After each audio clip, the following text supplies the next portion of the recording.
Hello everyone and welcome back. Over the next few lessons, we are going to talk about fluid mechanics and fluid dynamics. But before we can talk about either of these things, we need to get a few definitions out of the way. And we're going to start with this one. Density, the mass of material per unit volume. The equation for this is actually rather simple. This symbol is called rho. It looks rather like a script E equals the mass of your substance over volume. Volume is typically written as V, but I'm going to write it as VOL so it never gets confused with velocity. The SI unit for density is therefore kilograms over meters cubed. That being said, you'll pretty often see grams over centimeters cubed used as well, but we are not going to use this, and typically neither does the AP exam. To give you an example of a density, the density of gold, which is known for being very dense, is 19,300 kilograms per meter cubed. One that is going to go up very often in this course is the density of water. Since we're talking fluid mechanics, water is going to be a very common fluid that you're dealing with. And the density that the AP exam uses is 1,000 kilograms per meter cubed.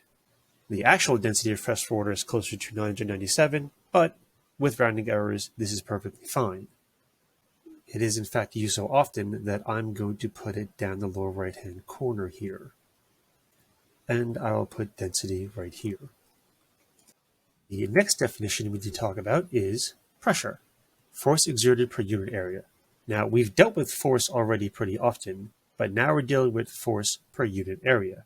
The idea kind of works like this. Imagine you lay out your hand, and you take a glass, and you press that glass against the palm of your hand. You will feel the force exerted over this area on the palm of your hand, which is fairly large.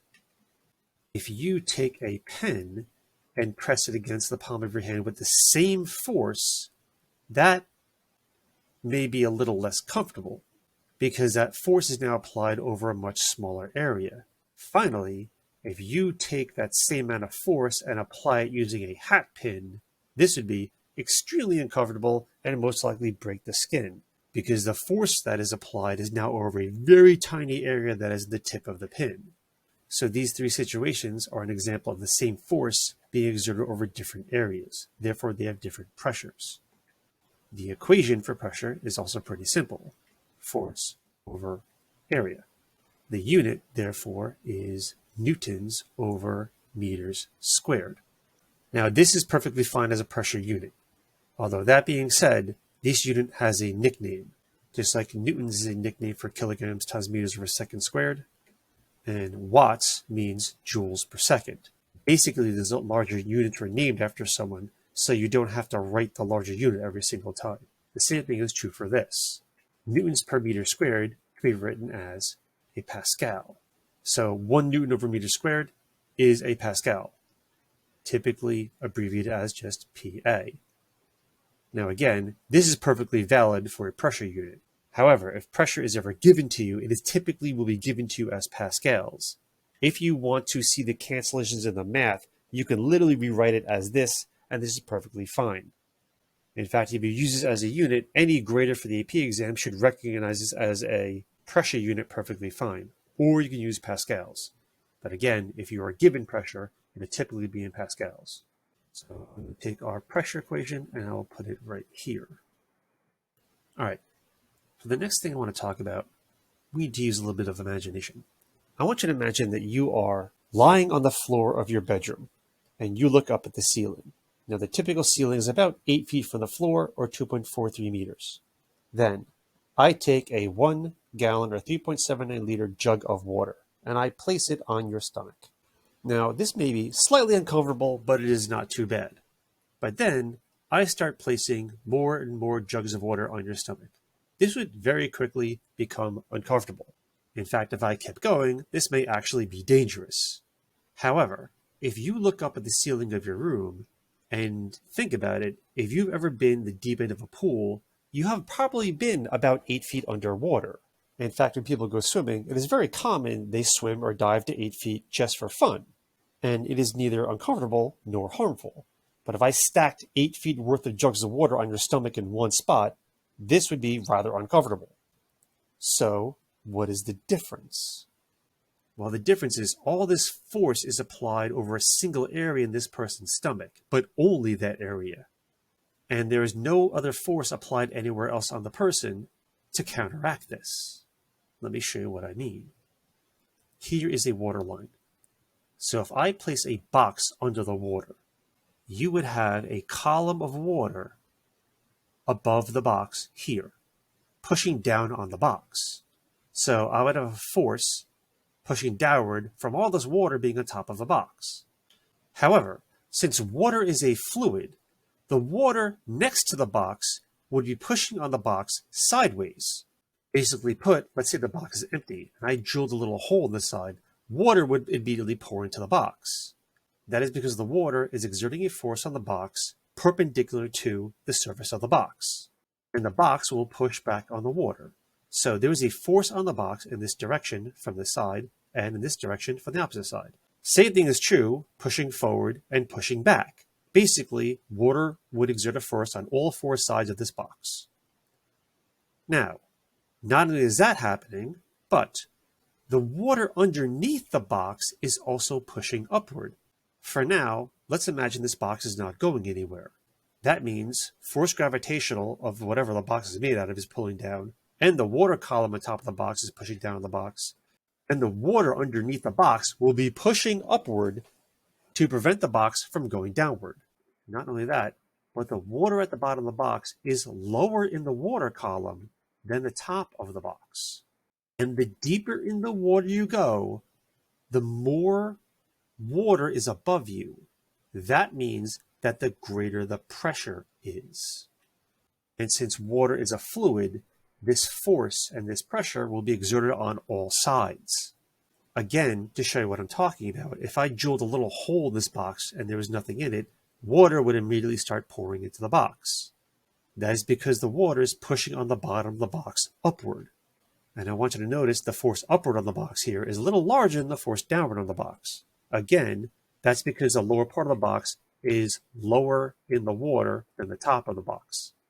I'm going to get into more detail on this later and why it's important. But for now, let's go back to talking about what I was discussing with the jugs of water. If I took an egg and started stacking those jugs of water on the egg, eventually the egg would break because you have force downward on the egg, but there's no forces on the sides keeping the egg contained. So the egg would go splat. However, if I take that egg and I bring it underwater, the force exerted on the egg would be on all sides, distributed almost evenly. But since there's a force perpendicular to the surface on all sides, you can literally bring this egg 50 meters underwater and it will not break because the force is evenly distributed. Again, there's only a slight difference between the force exerted on the bottom of the egg upward and on top of the egg downward because of the slight difference in depth. This also means if I took the box and brought it lower in the water column, basically I brought it deeper, all these forces would increase. Basically put, the deeper you go, the higher the pressure, the higher the force per unit area that the water is exerting on you. And this basically comes down to the fact that the lower you go, the more water is pushing down on everything in the environment. And since water is a fluid, it can push in all directions. So it will push on an object perpendicular to its surface, inward toward the object. There is one more thing I would like to mention while I'm here. Considering what I just said, if you have a tube of water and you go down, let's say 5 meters, there will be a certain amount of pressure exerted on you here. If you go down 5 meters in a giant tank of water, the pressure exerted at this depth is exactly the same. You could have a giant lake full of water and you go down 5 meters, the pressure is exactly the same if you go down 5 meters in a swimming pool. So again, I'm going to go into detail on this in the next lecture, but long story short, the pressure exerted on something that is submerged in a fluid is only based on 2 things. One is depth, and the other is the density of the fluid. Technically, g, the gravitational constant, also plays a factor, but for now, we are only going to be on Earth.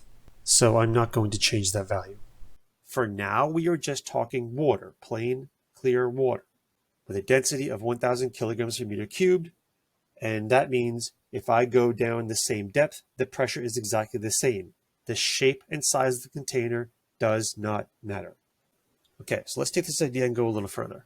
Here I have a boat in water. Once again, if I was to drill a little hole in this boat, water would start shooting up out of the hole, which means water has been exerting a force on the bottom of the boat the whole time. And if you were to drill a hole, the particles of water in the hole now have something pushing up on them, which are the particles of water beneath it, but there's nothing to pull it down besides Earth's gravitational pull, which is not strong enough to keep it there. So water would shoot up into the boat. So how a boat stays afloat is based on the water pressure that is exerted from the water underneath the boat on all sides. And again, that pressure is greatest at the lowest point. Now, down here I have 5 spheres. And what I would like to talk about at this point is what actually makes an object sink or float. Now, these 5 spheres, let's say they're hollow balls made out of something really thin, so thin that doesn't really matter. But I fill them each with something different. I fill the first one with air. And as you can imagine, if I fill a ball with air and bring it underwater and let it go, it'll immediately start floating up to the top. And the reason for that is the density of air is much less than the density of water. Basically put, what makes an object sink or float is its density relative to the density of the liquid it is submerged in. And again, the liquid we're only talking about right now is water. So what this means is the net force on this ball would be upward. Keep in mind, I'm talking about net force. I'm not talking about the individual forces. I will deal with that next lecture. But for now, the only point I really want to get across is an object sinks or floats based on its density relative to the fluid it is in. If I take a wooden ball with a density of 160 kilograms meters cubed, that also has a density less than water. So the net force on the ball would also be upward. But it would not be as large as this one because the density difference is much larger for the air-filled ball than the wooden ball. Next up, let's say I fill a ball literally with water, which has the same density as the water around it. Well, then this ball will go nowhere. You can actually do this if you fill a water balloon and manage to take out any of the air bubbles. If that water balloon is completely filled with water and you place it underneath the water surface, say in a pool, and let go, that water balloon will not go anywhere. Now, let's say I fill the ball with salt water. Salt water actually has a slightly larger density than fresh water, which means if you fill a ball with salt water, it will sink slowly because the ball and everything in it has a slightly larger density than the water around it. This will sink. Last up, let's take an iron ball. Now, iron has a density that is much larger than water. So if I take an iron ball and let it go, it will sink in water because it has a larger density. Now, one thing I definitely want to note here, it does not matter how shallow or how deep I put these spheres. I can put them near the surface, and these force diagrams are perfectly valid. I can bring them 100 feet underwater, these force diagrams are perfectly valid. I can bring them 400 feet underwater. These force diagrams are perfectly valid. In other words, I could release these anywhere in the water column, and air-filled ball will float, the wooden ball will float a little slower, the water-filled ball will not move, saltwater ball will sink, the iron ball will sink fastest. And I know I'm talking speed here, but what I really want to concentrate on is when you first let the ball go. When you first let the ball go, these are the force diagram. Basically, the first ball and last ball will have the largest acceleration period for the first few seconds until the forces balance out. But for now, I just want to get this point across. An object will rise in the water column or lower in the water column, in other words, float or sink, based on its density relative to the fluid around it. So if I dropped an iron ball in the ocean, it will undoubtedly sink all the way to the bottom of the ocean, simply because its density is greater than the water around it. On a side note, liquid mercury has a density that is much greater than iron. So, if you actually looked up iron anvil in mercury, you will find a video of a solid piece of iron floating in mercury as if it was a cork in water. It's really interesting to see. Alright, one more thing I would like to talk about while I'm here. Specific gravity, also known as relative density. It is the ratio of the density of a substance to that of a standard substance. This is usually water. For the AP exam, it's pretty much always water. Specific gravity doesn't really have its own special symbol, so it's usually just listed as SG. The equation is density over density of water, which is again 1,000 kilograms over meters cubed. This really only serves one purpose. So let me give you a few examples. The specific gravity of gold will be the density of gold over density of water. This will be 19,300 kilograms meters cubed over 1,000 kilograms meters cubed. If you notice, all units cancel, and I get a specific gravity of 19.3. Does not have units. The specific density of cork would be the density of cork over density of water. This would be 240 kilograms over meters cubed over 1,000 kilograms over meters cubed. Again, units cancel, and I would get 0.24. Now, what does this tell you? Well, it very simply tells you if the substance will sink or float if you put it in water.